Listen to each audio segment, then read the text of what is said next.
So I've got my 3 images imported into the library, and I've added each of the images to the stage, each with its own layer. Currently my movie has just the 1 frame. It's only 1 frame long. Now in a moment or two, with my blank pivot layer, I'm going to start drawing my pivot man, interacting with this background that I've created here. But before I do that, I'm just going to select the taskbar, and I'm just going to press F5 to put in some frames. This just means that they'll stay in place whilst I'm animating my pivot man. I don't want them to disappear. Now I could have actually done that a little quicker, because you can actually highlight 2 or 3 layers, or however many you want, and press F5 and it'll add some frames for you, so that background will be maintained. Now with this little animation here, Pivot Man is going to appear and do a little bit of damage. So what I think I'm going to get him to do is to parachute in. But I don't want him to appear until about frame 15. So here I'm going to put in a keyframe. I'm just going to move up a little bit, and I'm going to use my pen tool just to draw a parachute, some string, and Pivot Man's hands hanging on as he parachutes down. Now this is what I've actually done. He's actually slightly is appearing straight away without being animated in. So if I click on this keyframe here, it will select all of the images that I've just drawn. I'm just going to use the arrow keys to move him off screen completely, and I can start doing some animating now. Pressing the F6 key and moving him down. You can see I've got onion skinning turned on here, so I can actually I'm doing this the old-fashioned way. In future lessons we'll have a look at something called tweens, which allows us to do this a little bit quicker. I'm using F6 here for keyframes, inserting keyframes. In a moment or two I'm going to change to inserting blank keyframes, because I'm just going to be drawing what happens next to Pivot Man.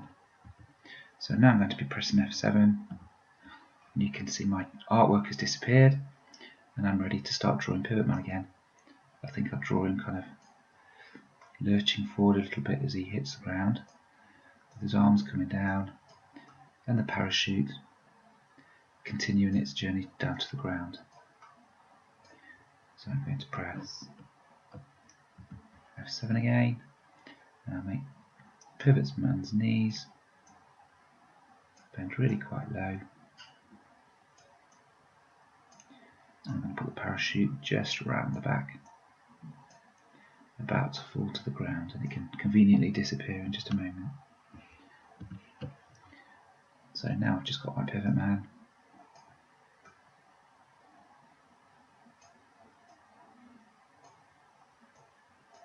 And that little parachute on the floor there. And in the next frame, I'm just going to make him stand up. So he's landed, and he's just getting back to his feet. This probably isn't going to be that smooth. Need to work on the smoothness of it a little bit, but I'm just going to conveniently make the parachute disappear, and let's just put him standing straight up now. Now I could do all sorts of extra things, such as getting him to scratch his head for a moment or two while he's thinking. But what I'm going to do right now is just press F5 to make him do very little for a few frames. So let's see what this looks like. If I press the Enter key, I can see my Pivot Man parachutes in and then stands up. Now what I want to do next is make Pivot Man do a little bit of destruction with the environment that he's in. So he's landed, he's paused for a little bit. Now let's actually make him, by putting a blank keyframe, I'm going to make him walk over to the Kodu icon that I've got in here. And let's just press F7 again, and this time I'm just going to put its legs. In fact, I'm just going to do Control Z to undo that and just move him over a little bit more. There we go. If I had a graphics tablet, this process would be an awful lot easier. And let's do the same again. Now there is again a sneakier way that we can make things a little bit faster with this, that we'll have a look at in a future lesson. And just one more, This time he's got right to where we want him to go at Kodu.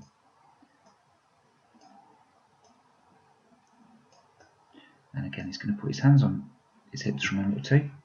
I'm just going to make him think for a few moments before he actually does something to that Kodu icon. Now, if I press function F7, I've got myself a blank keyframe. And what I want him to do is to take both of his arms and actually grab the Kodu icon.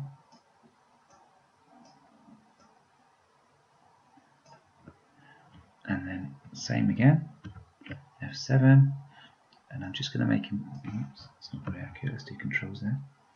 Just make him lean back a little bit as he's holding this. And F7.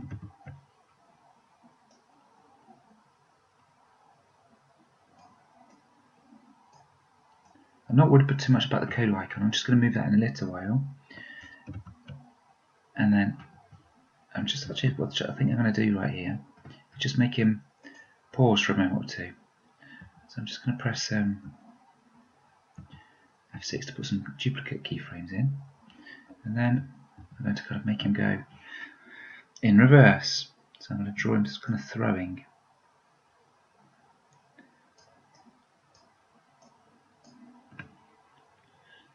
And then same again, F7.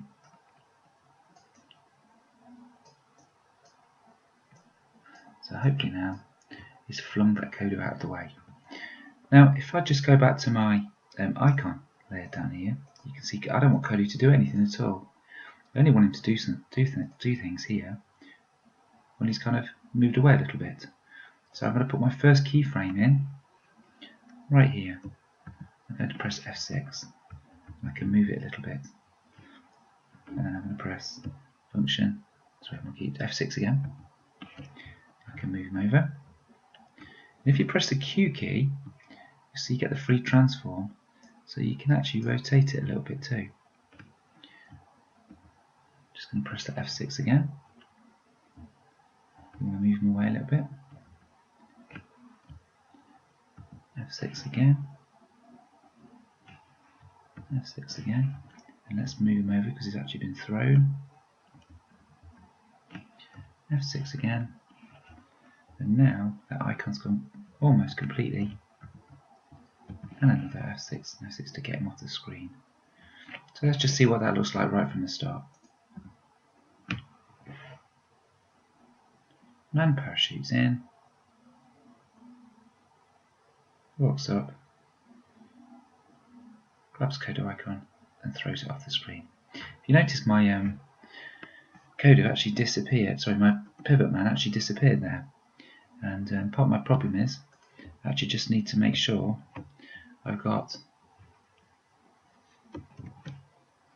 some extra frames here, the pivot man, so I can put some F5s in. Gone a little bit too far there. There we go. So I'm just going to deselect my man, so I can do Control and Enter to export and see how it's looking.